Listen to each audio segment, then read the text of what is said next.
કહેવાય છે કે સંકટના સમયે માનવી સારો દેખાવ કરે છે. કોંગ્રેસ માટે પણ હાલ સંકટનો સમય ચાલી રહ્યો છે. પાર્ટી લગભગ નિસ્તેજ અવસ્થામાં છે. અત્યારે જરૂર છે જોરદાર કમબેકની, અને આ કમબેકના ઈરાદે કોંગ્રેસે બહાર પાડી એક પુસ્તિકા. નામ રાખ્યું 6 માહ પાર યુ ટર્ન સરકાર. આ પુસ્તિકામાં કોંગ્રેસે ભાજપના એવા 3 મુદ્દાની વાત કરી કે જેના પર ભાજપે યુ ટર્ન લીધો છે. યુ ટર્ન નંબર 1, રાજનાથસિંહે સુભાષચંદ્ર બોઝના મોત સાથે જોડાયેલી હકીકત સાર્વજનિક કરવાની માંગ કરી હતી અને હવે સત્તામાં આવ્યા તો જાણકારી આપવાનો ઇનકાર કરે છે.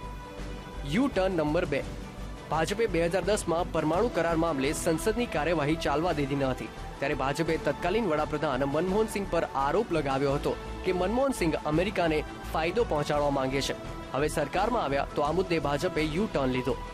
યુ ટર્ન નંબર 3, મોદી કહે છે કે તેઓ બાંગ્લાદેશ સાથે લેન્ડ સ્વેપિંગ ડીલ કરશે. આશ્ચર્યની વાત એ છે કે યુપીએ સરકારે આવી વાત કરી હતી ત્યારે ભાજપે તેને દેશદ્રોહી પગલું ગણાવ્યું હતું. આ 3 મુખ્ય યુ ટર્ન ઉપરાંત કોંગ્રેસે ભાજપ પર અન્ય કેટલાક આરોપ પણ લગાવ્યા. જોઈએ કોંગ્રેસના આ આરોપ. 100 દિવસમાં કાળું ધન લાવવાની વાત કરી હતી. આજ દિન સુધી કાળું નાણું પાછું આવ્યું નથી. અધૂરામાં પૂરું મોદી સરકારના મંત્રીઓ આવી કોઈ ડેડલાઇન આપી હોવાનું માનવા તૈયાર નથી. ચૂંટણી પહેલા પાકિસ્તાન અને ચીનની ઘૂસણખોરી પર આક્રમક વલણ દેખાડનારી ભાજપે હવે સત્તામાં આવ્યા બાદ ચૂપ છે. સંરક્ષણ મંત્રાલય માટે એક કાયમી મંત્રી પણ સરકાર નિયુક્ત કરી શકી નથી.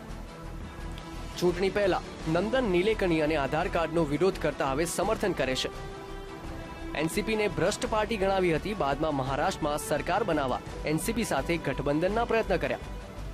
મોંઘવારીમાંથી રાહત આપવાને બદલે રેલ ભાડું વધાર્યું. સ્વચ્છ મંત્રીમંડળ અને સ્વચ્છ સરકારની વાતો કરનારી કેન્દ્ર સરકારના ઘણા મંત્રીઓ ભ્રષ્ટ છે. મોદી સરકારે હજુ સુધી સીવીસી અને સીઆઈસીની નિયુક્તિ કરી નથી. પીપી રાવને લોકપાલ બનાવવા મુદ્દે સરકારે કોઈ નિર્ણય લીધો નથી. દિલ્હીમાં વિધાનસભા ચૂંટણી યોજવા મુદ્દે ભાજપનું વલણ નિરાશાજનક રહ્યું છે. મેક્સિમમ ગવર્નન્સની વાતો કરનારી મોદી સરકારમાં હવે 66 મંત્રીઓ છે. બાબા રામદેવની સલાહ બાદ મોદી સરકારે ₹1000ની નોટ બંધ કરવાનો નિર્ણય લીધો હતો. બાદમાં નેપાળ જઈ મોદીએ 1000ની નોટને લઈને કરાર પર હસ્તાક્ષર કર્યા. Bureau report, VTV news.